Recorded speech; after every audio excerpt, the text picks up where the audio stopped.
So, you want to be a king, not of castles or treasure, but of people's hearts and minds. It's an ambitious quest, and rightly so. The ability to persuade and influence is more than a skill. It's an art. And like all arts, it needs mastering. Think of your favorite song. It has a rhythm, a melody, a flow that captures your heart. It takes you on a journey, evokes emotions, paints vivid pictures. That's what persuasion does. It's a dance of emotions and ideas that leads to a symphony of shared understanding. It's about shaping the world, not by brute force, but by inspiring change. But let's be real here. Persuasion is no magic wand. It isn't about bending people to your will, tricking them, or exploiting their vulnerabilities.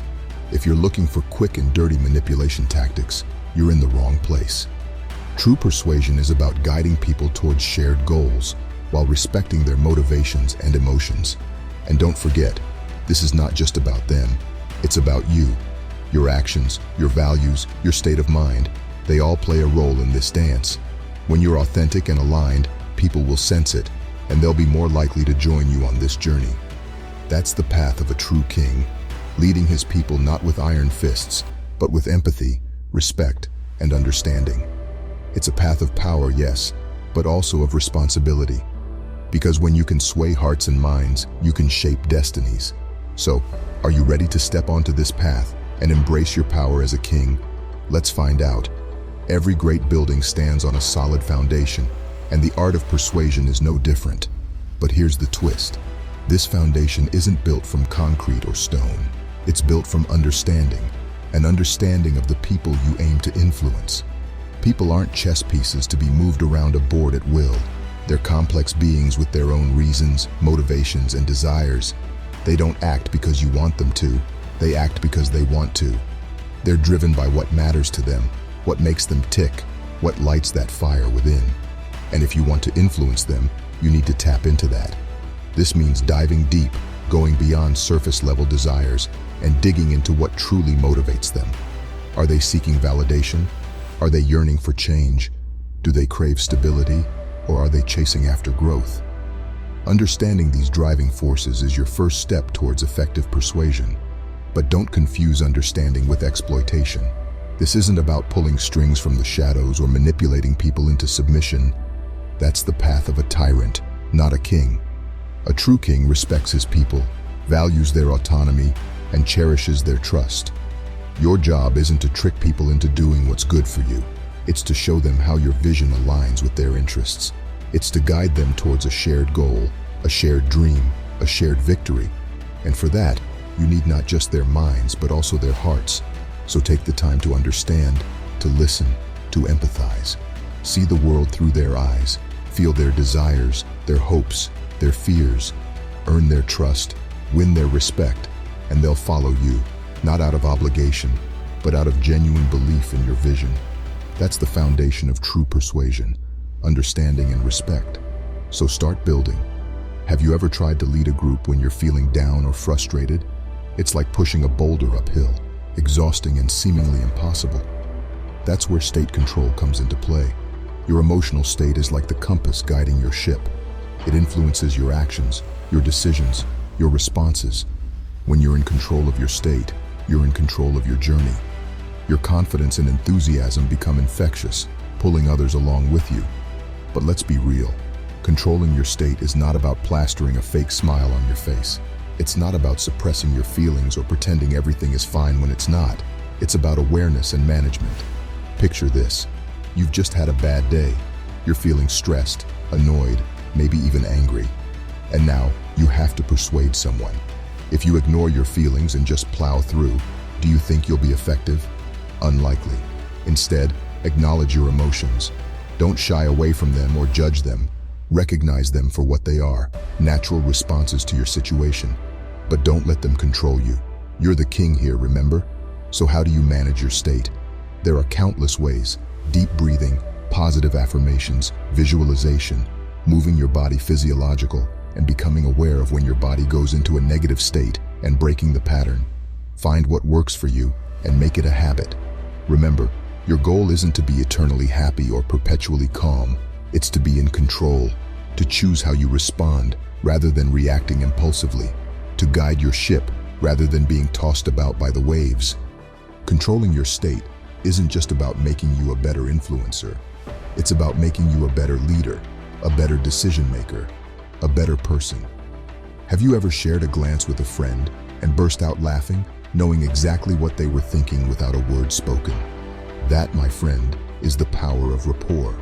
It's the invisible thread of connection that transforms strangers into allies and conversations into meaningful connections.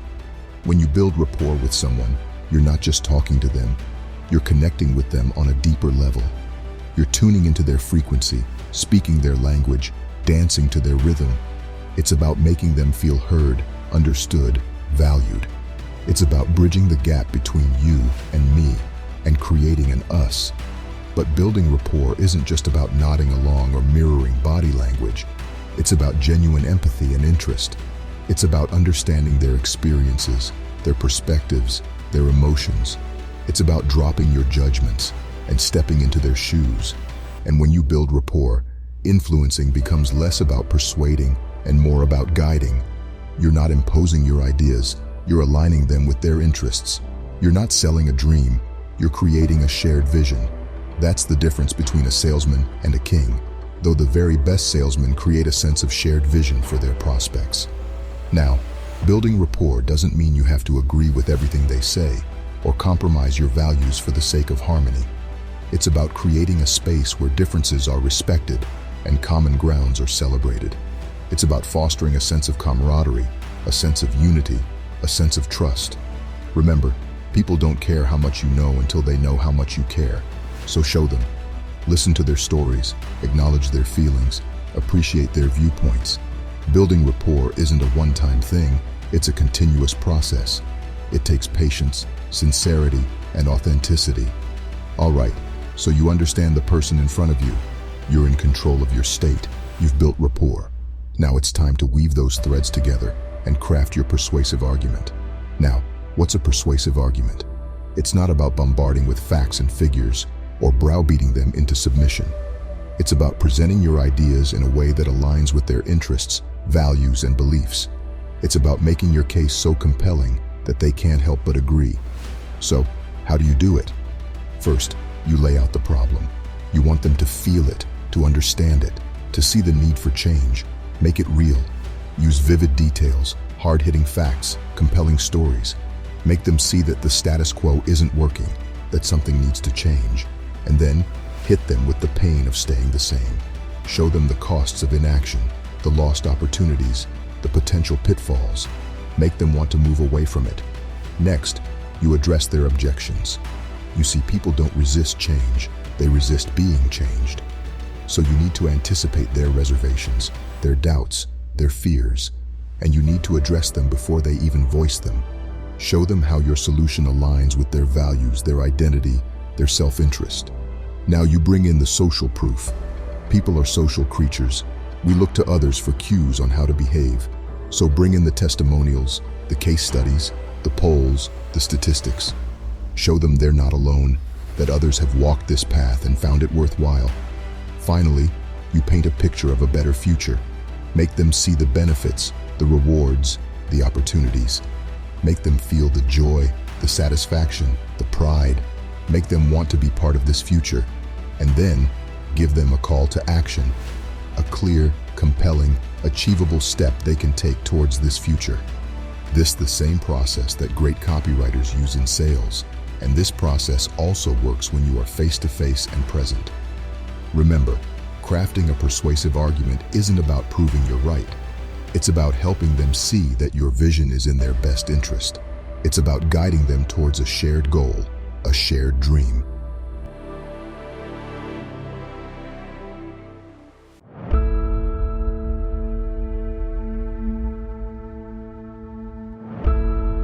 Let's talk about a couple of secret weapons in your arsenal of persuasion, the principles of reciprocation and consistency. They're simple yet powerful, rooted in our deepest human instincts. Let's start with reciprocation. Think back to the last time someone did you a favor, big or small. How did it make you feel? Grateful, sure. But also, didn't it make you want to return the favor, to even the scales? That's reciprocation. It's the urge to return the good we've received. But don't mistake it for manipulation. Reciprocation isn't about scoring points or playing tit for tat. It's about genuine giving and receiving. It's about adding value, sparking joy, easing burdens. And when you do that, people naturally want to give back. But here's the kicker. Make it personal. A personalized gift, a tailored compliment, a customized solution. When people see that you've taken the time, made the effort, paid attention to the details, the urge to reciprocate grows stronger. Next, let's delve into consistency. As humans, we like to think of ourselves as consistent, logical beings. We like our actions to align with our beliefs, our words to match our deeds. So when you're persuading someone, remember to align your proposition with their existing values, commitments, and choices. But again, it's not about manipulation. It's not about trapping them in their past decisions or exploiting their fear of hypocrisy. It's about showing them how your proposition is just a natural extension of their beliefs, an obvious next step in their journey. Moreover, appeal to their self-image, their identity. If they see themselves as generous, highlight the generosity in your proposal. If they take pride in being innovative, underscore the novelty of your idea. If they value tradition, show them the roots of your plan. Reciprocation and consistency, two sides of the same coin. One is about creating a positive feedback loop of giving and receiving. The other is about aligning your message with their self-image and values. And when used ethically and authentically, they can be powerful tools in your quest to influence and persuade. So, wield them wisely. Psychology is the master key that unlocks the doors of influence. It's about understanding the hidden currents that drive our actions, decisions, and beliefs. So let's dive into the depths of the human psyche and extract some pearls of wisdom. First up is loss aversion. This concept tells us that humans are more troubled by loss than they are pleased by gain. If we lose $10, it stings more than if we find $10. That's loss aversion. Use this when crafting your argument. Show them what they stand to lose if they don't act. Show them the missed opportunities, the wasted resources, the regrets. But remember, fear is a sharp blade. Wield it responsibly. Next, foster a sense of unity and co-creation. You see, we humans are tribal creatures. We thrive in communities. We crave connection. Show them that you're on the same team, that you're working towards the same goal. Make them feel a part of something bigger than themselves. This sense of unity builds loyalty, creates camaraderie, and makes your message resonate deeper. Then, leverage the power of vulnerability and positivity. Nobody likes a know-it-all, a braggart, a phony. Show them your human side, your struggles, your doubts, your triumphs. Be honest about the challenges, but be positive about overcoming them. This mix of vulnerability and positivity builds trust and inspires action. Finally, adaptability. Understand that every situation is different, every audience is unique. What works for one might not work for another, so be flexible, be adaptable. Learn from every interaction, every feedback. Keep refining your message, your approach, your tactics. In the chessboard of persuasion, you're not just a player, but also a piece. Before you move others, you must first move yourself. And that's why persuasion begins with you. Take a good, hard look in the mirror. What do you see? A person of integrity, a person of passion, a person of conviction.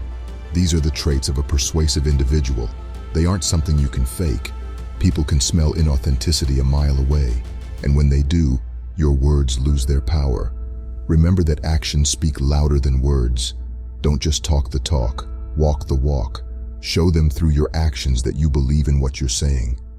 Show them that you're willing to go the extra mile, to make sacrifices, to put your money where your mouth is. Don't let your emotions hijack your message.